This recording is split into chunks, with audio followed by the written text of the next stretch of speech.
Hello guys, welcome back to my YouTube channel. कैसे हैं आप सभी? Hope so you all are doing great. तो अभी तक हमने जितने भी टॉपिक किए होप सो वो आपको क्लियर होंगे। आज उसी तरह का एक नया टॉपिक मैं लेके आई हूँ, एक नया एक्ट लेके आई हूँ जो आप लोगों के लिए जानना ज़रूरी है शायद। तो आज जो एक्ट हम करेंगे उसका नाम है मनी लॉन्ड्रिंग एक्ट 2002। तो बेसिकली ये एक्ट मनी लॉन्ड्रिंग से रिलेटेड है, तो शायद ये सभी के लिए जानना ज़रूरी भी है। एक एक्ट आपको पता होना चाहिए लॉन्ड्रिंग क्या है, कैसे की जाती है, क्या क्राइम है, सेक्टर एंड ऑल दीज। तो इससे रिलेटेड जितनी भी बातें हैं आज हम वो सब डिस्कस करेंगे। तो उससे पहले अगर आप मेरे चैनल पे नए हैं तो चैनल को सब्सक्राइब कीजिएगा, वीडियो को लाइक एंड शेयर कीजिएगा, उस पर कमेंट दीजिएगा प्यारे प्यारे। तो चलिए गाइस शुरू करते हैं आज का हमारा एक्ट, मनी लॉन्ड्रिंग एक्ट। देखिए मनी लॉन्ड्रिंग एक्ट क्या है। मनी लॉन्ड्रिंग नाम से ही क्लियर है, मनी यानी पैसा, लॉन्ड्रिंग मतलब हेरा फेरी। तो नहीं, पैसे की हेरा फेरी से related act money laundering act. जब हम कोई क्राइम करते हैं तो उससे जो पैसा हमें रिसीव होता है तो वो एक ब्लैक मनी होता है, यानी क्राइम से जब हम कोई पैसा अर्न करते हैं वो ब्लैक मनी होता है। लेकिन जब हम उसी ब्लैक मनी को किसी वाइट मनी में कन्वर्ट करने लगते हैं तब वो मनी लॉन्ड्रिंग कहलाता है। इट मीन्स कि आपने जो क्राइम से ब्लैक मनी अर्न की है वो मनी लॉन्ड्रिंग नहीं है। जब आप उस ब्लैक मनी को व्हाइट मनी में कन्वर्ट करोगे देन वो मनी लॉन्ड्रिंग कहलाएगी। यानी आपने अपना जो क्राइम से पैसा अर्न किया है उसे आप एक पर्टिकुलर बिजनेस के थ्रू या किसी और वे से उसे व्हाइट मनी दिखाना चाह रहे हो, यानी उस पर कोई दाग नहीं है, बेदाग मनी उसे दिखाना चाह रहे हो, आप से बोल सकते हैं। तो money created by crime when converted into white money it is known as a money laundering. तो जब आप ब्लैक मनी यानी इलीगल मनी को लेगिमिटेट मनी यानी व्हाइट मनी में कन्वर्ट करते हो तब वो मनी लॉन्ड्रिंग है। तो क्लियर है कि ब्लैक मनी मनी लॉन्ड्रिंग नहीं है, उसे कन्वर्ट करने की प्रोसेस मनी लॉन्ड्रिंग है। ठीक है, तो जो मनी लॉन्ड्रिंग है वो 1 जुलाई को आया था फोर्स में। देखिए मनी लॉन्ड्रिंग अगर आया है तो बेसिकली इसका मोटिव है मनी लॉन्ड्रिंग को रोकना, यही मोटिव हुआ ना, मनी लॉन्ड्रिंग को कंट्रोल और प्रिवेंट करना। ठीक है, अगर आपने कोई ऐसी मनी अर्न की है उसे कन्फेसिकेट करना यानी जब्त करना, और सीज द प्रॉपर्टी, अगर आपने कोई प्रॉपर्टी अर्न की है ब्लैक के थ्रू, लॉन्ड्रिंग के थ्रू, तो उसे सीज करना। ठीक है, अगर आपने किया है मनी लॉन्ड्रिंग का तो आपको ऑफेंस के लिए प्रोवाइड करना पनिशमेंट। ठीक है, और भी जितने इश्यूज है जो मनी लॉन्ड्रिंग से रिलेटेड है वो सब डील करना ऑब्जेक्टिव में आता है। यानी मेन ऑब्जेक्टिव है मनी लॉन्ड्रिंग को रोकना, उसे प्रिवेंट करना, ब्लैक मनी को व्हाइट मनी में कन्वर्ट होने से रोकना। अगर ऐसी कोई मनी है तो उसे जब्त कर लेना, ऐसी कोई प्रॉपर्टी है तो उसको अपने अधिकार में ले लेना, सजा देना, पनिशमेंट देना एंड ऑल दैट। तो देखिए जो मनी लॉन्ड्रिंग एक्ट है ये होल ऑफ इंडिया में एप्लीकेबल एक्ट है। ठीक है, देखिए जो मनी लॉन्ड्रिंग होती है ना उसे करने की 3 स्टेजेस होती है, यानी basically money laundering is done on 3 stages. इसकी 3 स्टेजेस है, पहली प्लेसमेंट, दूसरी लेयरिंग और तीसरी स्टेज है इंटीग्रेशन। तो बेसिकली मनी लॉन्ड्रिंग 3 स्टेजेस में होती है। ठीक है, पहली प्लेसमेंट स्टेज, इनिशियल स्टेज, जब आप किसी कोई वे ऐसा ढूंढ लेते हो जिससे आप ब्लैक मनी अर्न कर सकते हो। ठीक है, यानी आप अपनी ब्लैक मनी को अर्न कर रहे हो इस फाइनेंशियल सिस्टम में। ठीक है, फॉर एग्जाम्पल आपने मर्डर किया, उससे आपको जो पैसा आया वो प्लेसमेंट स्टेज होगी, यानी अब आपके पास ब्लैक मनी आ गया है। ठीक है, सेकेंड स्टेज आती है हमारी लेयरिंग स्टेज, यानी आपका वो जो पैसा है ब्लैक मनी का, मान लो किडनैपिंग के थ्रू आपको 10-12 करोड़ रुपए आए हैं, एग्जाम्पल लेट अस अज्यूम। ठीक है, आते नहीं है वैसे, करना नहीं है ऐसा, एग्जाम्पल ले रहे हैं कि मान लो 12 करोड़ या 10 करोड़ रुपए आए हैं, तो अगर आप वो सीधा पैसा तो बैंक में जमा करा नहीं सकते क्योंकि वो डिटेल मांगेंगे इतने पैसों की। तो उस ब्लैक मनी को आप अलग अलग टुकड़ों में बांट देते हो, जैसे किसी कंपनी के शेयर खरीद लिए, किसी के बॉन्ड्स खरीद लिए, कहीं इन्वेस्ट कर दिया, ताकि वो ब्लैक मनी छोटे छोटे टुकड़ों में बट के एक व्हाइट मनी एक स्पेसिफाइड बिजनेस में लग जाए और वो ब्लैक मनी ना रहे। तो लेयरिंग का मतलब होता है आपकी जो पैसा है उसे आप अलग अलग सोर्सेज में बांट देते हो, टुकड़े कर देते हो ब्लैक मनी के, क्योंकि सीधी ट्रांजैक्शन आप नहीं कर पाते हो ब्लैक मनी, क्योंकि वो बहुत बड़ी अमाउंट में होती है। 50,000 20,000 की ब्लैक मनी कोई नहीं करता, ये ब्लैक मनी में आती भी नहीं है। मतलब लाखों करोड़ों का घोटाला जब हम करते हैं, that is come under black money. तो प्लेसमेंट, लेयरिंग, लास्ट आती है थर्ड स्टेज होती है हमारी इंटीग्रेशन स्टेज। जब आपने पैसा कमाया, उसे अलग अलग सोर्सेज में बांटा, उस अलग अलग सोर्सेज में बांटने के बाद आपको उन सोर्सेज से जब पैसा मिला तो वो एज अ वाइट मनी मिला। तो यानी आपकी ब्लैक मनी अब व्हाइट मनी में कन्वर्ट हो चुकी है। Money is return to criminal what is seem to be a legitimate source. यानी अब आपके पास एक प्रॉपर सोर्स से पैसा आया है जो ब्लैक की जगह व्हाइट हो गया है। यानी पैसा आपने ब्लैक भेजा था पर वो आया अब है व्हाइट की फॉर्म में। फॉर एग्जाम्पल, आपने जिससे शेयर कंपनी में इन्वेस्ट किया था, शेयर्स खरीदे थे, उस शेयर पे जो आपको डिविडेंड मिला है वो एज अ व्हाइट मनी है। तो देखिए, इस तरह से आप अपने ब्लैक मनी को फाइनेंशियल सिस्टम में डालते हो, उसके टुकड़े करते हो, और वो जब फाइनली इंजेक्ट हो जाता है तब आपके पास व्हाइट मनी के फॉर्म में जो है पैसा आता है। ठीक है, तो बेसिकली ये मनी लॉन्ड्रिंग है, ये इसके फेजेस हैं। ठीक है, मनी लॉन्ड्रिंग से क्या इम्पैक्ट पड़ता है? देखिए, सीधी बात है, करप्शन बढ़ता है, क्राइम बढ़ता है। ठीक है, कंट्री की रेपुटेशन डैमेज होती है, कंट्री की जो इकोनॉमिक कंडीशन है वो इफेक्ट होती है। ठीक है, अगर हमारी कंट्री में मान लीजिए कि ब्लैक मनी या मनी लॉन्ड्रिंग ज्यादा है तो फॉरेन इन्वेस्टमेंट नहीं आएगी हमारी कंट्री में, वो इफेक्ट करती है। तो बेसिकली हमारी कंट्री को नुकसान पहुंचाती है इन ऑल द मैनर। ठीक है, बेसिकली सिंपल बात यही है। लेकिन मनी लॉन्ड्रिंग एक्ट में ऐसा कुछ नहीं है जो समझ नहीं आएगा, ये सिर्फ सेक्शंस है जो पता होने चाहिए कि क्या है मनी लॉन्ड्रिंग। बिल्कुल सिंपल है मनी लॉन्ड्रिंग एक्ट, इसमें कुछ भी नहीं है देखा जाए तो। अब कुछ एक डेफिनेशंस आती हैं जो मनी लॉन्ड्रिंग एक्ट के अंदर दी गई हैं ताकि आप मनी लॉन्ड्रिंग एक्ट को समझ पाए। इसमें पहली डेफिनेशन आती है अटैचमेंट। अटैचमेंट मीन्स है कि अगर prohibition of transfer, conversion, disposition और movement of property by an order issue, कि अगर किसी अथॉरिटी को लगता है कि आपकी कोई प्रॉपर्टी या कोई पैसा मनी लॉन्ड्रिंग में इन्वॉल्व है, तब वो अटैचमेंट का ऑर्डर पास करती है। अटैचमेंट के ऑर्डर का पास होने का मतलब है कि जो प्रॉपर्टी है वो आपके पास रहेगी, ठीक है, लेकिन आप उस प्रॉपर्टी को किसी को ट्रांसफर नहीं कर सकते, उसे कन्वर्ट नहीं कर सकते। आप उस प्रॉपर्टी का यूज कर सकते हो, वो आपकी प्रॉपर्टी है, आपके पोजेशन में है, लेकिन उसे कन्वर्ट करना या ट्रांसफर करना या डिस्पोज करना, खत्म कर देना, वो आप नहीं कर सकते।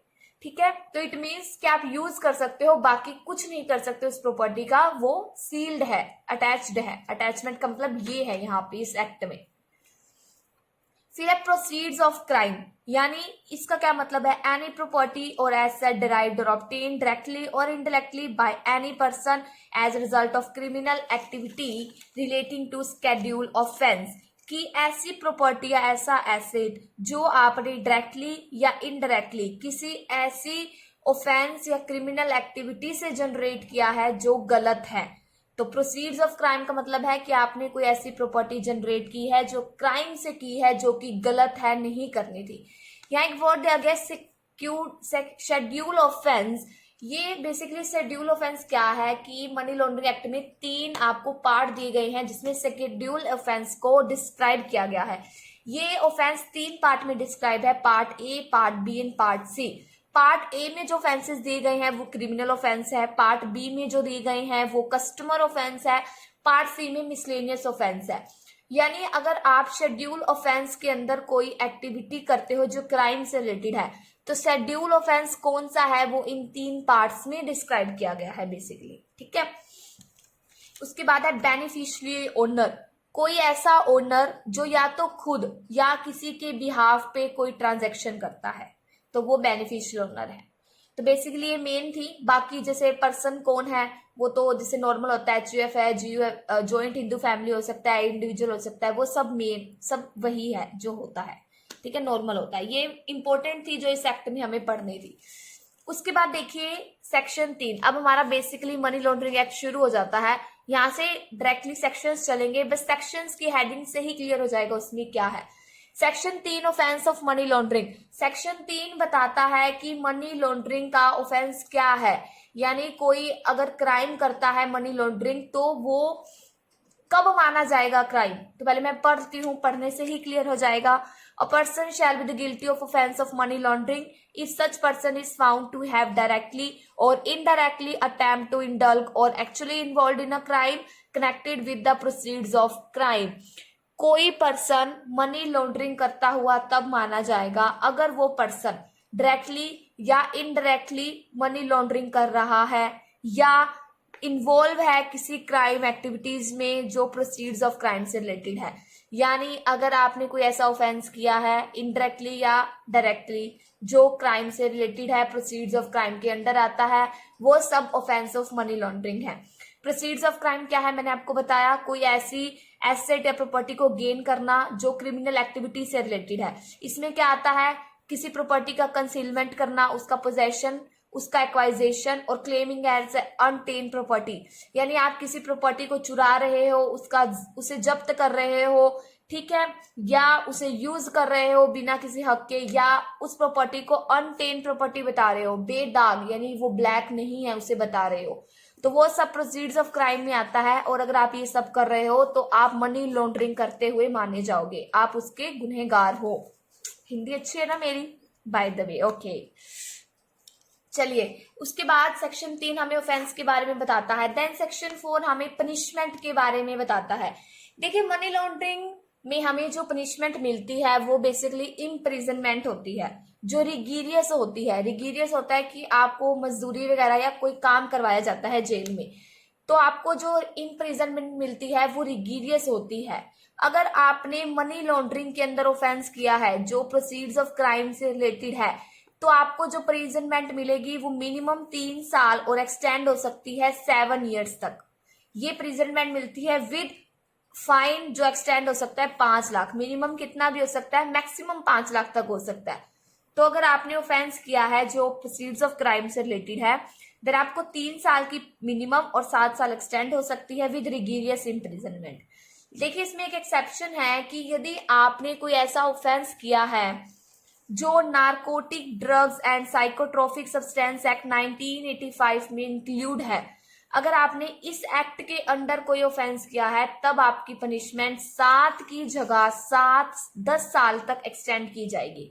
यानी आपने नॉर्मल क्राइम किया है मनी लॉन्ड्रिंग का तो 3 से 7 साल है, लेकिन आपने कोई ऐसा क्राइम किया है जो नारकोटिक ड्रग एक्ट्स के अंदर आता है तब आपको एक्सटेंड हो सकती है वो पनिशमेंट 10 ईयर्स तक। और इम्प्रिजनमेंट है वो रिगीरियस ही रहेगी, वो सब सेम है। क्लियर है पनिशमेंट का सेक्शन? होप सो क्लियर होगा, नहीं तो आप बैक जाके दोबारा देख लीजिएगा। उसके बाद सेक्शन 5 कहता है attachment of property involved in money laundering. Attachment मैंने पहले भी बताया कि आपकी प्रॉपर्टी जब्त कर ली जाएगी, मींस आप उस प्रॉपर्टी का यूज कर सकते हो सिर्फ, अदरवाइज उससे रिलेटेड कोई भी पोजेशन है ट्रांसफर का, कन्फिस्केट का, उसे डिस्पोज करने का, वो आपके पास नहीं है। तो मनी लॉन्ड्रिंग उस अटैचमेंट से सेक्शन 5 डील करता है। क्या कहता है, director, joint director, deputy director provisionally attach the property up to 180 days only if he has reasons to believe. यानी डायरेक्टरेट, डिप्टी डायरेक्टर तक, ये 3 जो है इन्हें हम इन्फोर्समेंट डायरेक्टरेट बोलते हैं, ये तीनों के पास राइट है कि ये प्रॉपर्टी को अटैच कर सकते हैं। कब तक? अप टू 180 days तक। This the time limit for attachment of property. कब कर सकते हो? यदि आपके पास रीजंस हैं दैट कि जो पर्सन है उसने क्राइम किया है, प्रोसीड्स ऑफ क्राइम किया है, उस क्राइम में इन्वॉल्व है, या जो मनी या प्रॉपर्टी आप अटैच कर रहे हो वो छुपा ली जा सकती है या उसे डिस्पोज कर दिया जा सकता है, यानी उसे नुकसान पहुंचाया जा सकता है। तो इन केसेस में आप उस प्रॉपर्टी को अटैच कर सकते हो, ठीक है। जब इन्फोर्समेंट डायरेक्टरेट उस प्रॉपर्टी को अटैच कर लेगी तो उसे इनमें से जो भी रीजन है उसे अटैच करने का वो राइटिंग में लिखना है और एजुकेटिंग अथॉरिटी को सेंड करना है एक सील्ड एनवलप में, ठीक है। उसके बाद है, ठीक है, बेसिकली इसमें यही है कि इन्फोर्समेंट डायरेक्टरेट 180 days तक प्रॉपर्टी को अटैच कर सकता है अगर उसके पास ये रीजंस हैं बिलीव करने के लिए। उसके बाद जिस रीजन के बेस पे उसने प्रॉपर्टी अटैच की है वो रीजन सील्ड एनवलप में एजुकेटिंग अथॉरिटी को भेजेगा, ठीक है, विद इन द 30 days, ठीक है। अटैचमेंट में सिर्फ इतना ही है, वो हमें इतना ही बताता है। उसके बाद सेक्शन 6 एजुकेटिंग अथॉरिटी से डील करता है। एजुकेटिंग अथॉरिटी बेसिकली एक अथॉरिटी है जो सेंट्रल गवर्नमेंट अपॉइंट करती है to deal with the issues of money laundering. Money laundering से डील करने के लिए एक अथॉरिटी अपॉइंट करती है। जो ऊपर हमने पढ़ा अटैचमेंट वाला, इसमें जो सील्ड कवर जो भेजता है एजुकेटिंग अथॉरिटी को, बेसिकली वही एजुकेटिंग अथॉरिटी के बारे में नीचे डिस्क्राइब किया गया है। ये एक अथॉरिटी है जो सेंट्रल गवर्नमेंट अपॉइंट करती है। इसमें एक चेयरपर्सन होता है, 2 अदर मेंबर होते हैं। ये जो 2 अदर मेंबर होते हैं, इनमें से एक मेंबर ऐसा होगा जिसे लॉ की फील्ड में, एडमिनिस्ट्रेशन और फाइनेंस की फील्ड में एक्सपीरियंस्ड होगा। क्योंकि अगर आपको लॉ की एक्सपीरियंस नहीं है तो आपको क्या पता है कि वो चीज मनी लॉन्ड्रिंग से रिलेटेड है या नहीं। तो बेसिकली जो एक्ट हम पढ़ते हैं उससे रिलेटेड जो लॉ है उसके बारे में हमें पता होना चाहिए। उससे रिलेटेड जो सब्जेक्ट है वो क्या है वो पता होना चाहिए। तो ये लॉ से रिलेटेड है तो लॉ की नॉलेज होनी चाहिए बेसिकली। उसके बाद इसमें दिया गया है कि a person shall not be qualify for appointment as a member in field of law, कि आप एजुकेटिंग अथॉरिटी के मेंबर नहीं बन सकते हो जब तक आप he is qualified for appointment as a district जज। अगर आप डिस्ट्रिक्ट जज के लिए क्वालिफाई नहीं हो, ठीक है, या आप इंडियन लीगल सर्विस में किसी पोस्ट पे नहीं रह चुके हो। यानी एक मेंबर जो लॉ की फील्ड में एक्सपीरियंस होना चाहिए, बाकी जो मेंबर बचा है उसे या तो डिस्ट्रिक्ट जज के लिए क्वालिफाई होना चाहिए या इंडियन लीगल सर्विस और ग्रेड 1 ऑफ दैट सर्विस उसमें किसी पोस्ट पे होना चाहिए। तो 2 मेंबर हैं, दोनों के लिए रिक्वायरमेंट्स क्लियर है। ठीक है, जो एजुकेटिंग अथॉरिटी है उसके पास अपने प्रोसीजर को रेगुलेट करने के लिए खुद की पावर है, यानी have powers to regulate its own procedure. यानी एजुकेटिंग अथॉरिटी किसी लॉ से बाइंड नहीं है, वो किसी के अकॉर्डिंग नहीं चलती है। उसके पास खुद की पावर है खुद के प्रोसीजर को रेगुलेट करने के लिए। ओके, तो सेक्शन 6 तक क्लियर है कि बेसिकली एजुकेटिंग अथॉरिटी क्या है। उसके बाद आता है adjudication. Section 8 deal with section 8 adjudication, कि जो एजुडिकेटिंग अथॉरिटी है वो अपना डिसीजन कब देती है, कैसे देती है और क्या देती है, ये आता है बेसिकली एजुडिकेशन में। तो पहली बात कि जब एजुकेटिंग अथॉरिटी को एप्लीकेशन मिलती है, ठीक है, उसके बाद कोई भी जो प्रोसीजर है आगे वो शुरू होता है। ठीक है, उसके बाद अगर एजुकेटिंग अथॉरिटी को लगता है, उसके रीजंस हैं बिलीव करने के लिए कि उस पर्सन ने कमिट किया है मनी लॉन्ड्रिंग का ऑफेंस, ठीक है, तब वो क्या करेगा, यानी उसे एप्लीकेशन मिली तो प्रोसीजर शुरू होगा। अगर उसे बिलीव है कि उस पर्सन ने क्राइम किया है, प्रोसीड्स ऑफ क्राइम किया है मनी लॉन्ड्रिंग के अंदर, तब जिसने भी क्राइम किया है, जिस पर्सन को क्राइम मनी लॉन्डर कहा जा रहा है, जो दोषी है मनी लॉन्ड्रिंग का, उसे 30 दिन से कम का नोटिस, यानी 30 दिन से पहले पहले उसे एक नोटिस देगा। किस चीज के लिए? उसे बुलाएगा कि आप आओ, हमें अपनी जो इनकम है उसका सोर्स दिखाओ। ठीक है, अगर आपकी प्रॉपर्टी हमने जब्त की है तो वो इन्वॉल्व होगी मनी लॉन्ड्रिंग में, तो हमें रीजन बताओ कि हम उसे मनी लॉन्ड्रिंग में जब्त ना करें। यानी उसे बुलाएगा उसके इनकम के सोर्स जानने के लिए। ठीक है, या तो उसे अरेस्ट करने के लिए बुला सकता है या उससे रीजन मांग सकता है कि आप हमें रीजन दो कि हम आपकी प्रॉपर्टी जब्त क्यों ना करें, क्यों इसे ब्लैक प्रॉपर्टी ना बताएं। तो उन सब, यानी उसे सुनने के लिए, उसे हियरिंग करने के लिए बुला सकता है और 30 दिन से कम का नोटिस उसे नहीं देगा, यानी मिनिमम 30 दिन का नोटिस आपको उसे देना है। उसके बाद ये सब हुआ, वो आया, उसने अपनी सुनवाई की, एजुकेटिंग अथॉरिटी ने उसे सुना। एंड में अगर एजुकेटिंग अथॉरिटी को लगता है कि जो प्रॉपर्टी है वो मनी लॉन्ड्रिंग में इन्वॉल्व है, तो एजुकेटिंग ऑफिसर उस प्रॉपर्टी की अटैचमेंट को कंफर्म कर सकता है, यानी उस प्रॉपर्टी को सील्ड कर सकता है। कितने दिनों के लिए? 365 दिनों के लिए। ठीक है, यानी अगर एजुकेटिंग अथॉरिटी को बिलीव है कि वो प्रॉपर्टी मनी लॉन्ड्रिंग में इन्वॉल्व थी, तो उस प्रॉपर्टी की अटैचमेंट को कंफर्म कर सकता है, उसे अपने अंदर रख सकता है, उसकी किसी भी ट्रांसफर पे, डिस्पोज पे पाबंदी लगा सकता है। ठीक है, अगर वो पर्सन जो जिसे बुलाया गया है वो भी गिल्टी पाया जाता है, तो जो वो प्रॉपर्टी अटैच की गई है वो सेंट्रल गवर्नमेंट के पास चली जाएगी और इस चीज को बोलते हैं कन्फेसिकेशन एंड सीजर। अगर person found guilty then attach property vest absolutely with central government. अगर वो प्रॉपर्टी रखने वाला बंदा गिल्टी है तो वो जो प्रॉपर्टी है वो सेंट्रल गवर्नमेंट के पास चली जाएगी, और इस चीज को कन्फेसिकेशन का ऑर्डर बोलते हैं। इसके अंदर आप सारे राइट जो उस प्रॉपर्टी से रिलेटेड है वो सब गवर्नमेंट के पास चले जाते हैं। Government is the owner and possessor of that property. It is known as an order of confiscation. ठीक है, तो सेक्शन 9 यही बताता है कि जब कन्फेसिकेशन का ऑर्डर मेड हो जाता है तो जितने भी राइट्स हैं वो सेंट्रल गवर्नमेंट के पास चले जाते हैं। उसका हकदार अब सेंट्रल गवर्नमेंट है, पर्सन्स का उस प्रॉपर्टी से कोई लेना देना नहीं है। ठीक है, लेकिन मान लो अगर पर्सन ये क्लेम करता है कि उस प्रॉपर्टी में उसका इंटरेस्ट है, उसका कोई इंटरेस्ट है, लेकिन बाद में इंक्वायरी करने के बाद ये पता लगता है कि जो वो इंटरेस्ट है वो सिर्फ इसीलिए क्रिएट किया गया ताकि इस एक्ट से बचा जा सके, यानी इस क्राइम से बचा जा सके। इस प्रोसीडिंग को इनवैलिड करने के लिए वो इंटरेस्ट क्रिएट किया गया है, तो इस सिचुएशन में वो इंटरेस्ट वॉइड माना जाएगा और प्रॉपर्टी फ्री फ्रॉम इंटरेस्ट मानी जाएगी। यानी उस पर कोई इंटरेस्ट नहीं था ओनर का, वो सिर्फ प्रोसीडिंग को इनवैलिडेट करने के लिए जनरेट किया गया था। is of opinion that encumbrances or interest is created with an intention to defeat the provision of act. In that case, interest is said to be void and property is vested free of that interest. तो जो property अब कन्फेसिकेशन के order में आई है central government के पास, तो उसे manage कौन करेगा? तो सेक्शन 10 इसी से डील करता है। तो वो प्रॉपर्टी एक एडमिनिस्ट्रेटर मैनेज करता है जो सेंट्रल गवर्नमेंट अपॉइंट करती है, जिसकी जो रैंक है वो जॉइंट सेक्रेटरी से बिलो नहीं होती, उससे ऊपर ही होती है। वो क्या करता है, उस प्रॉपर्टी को रिसीव और मैनेज करता है।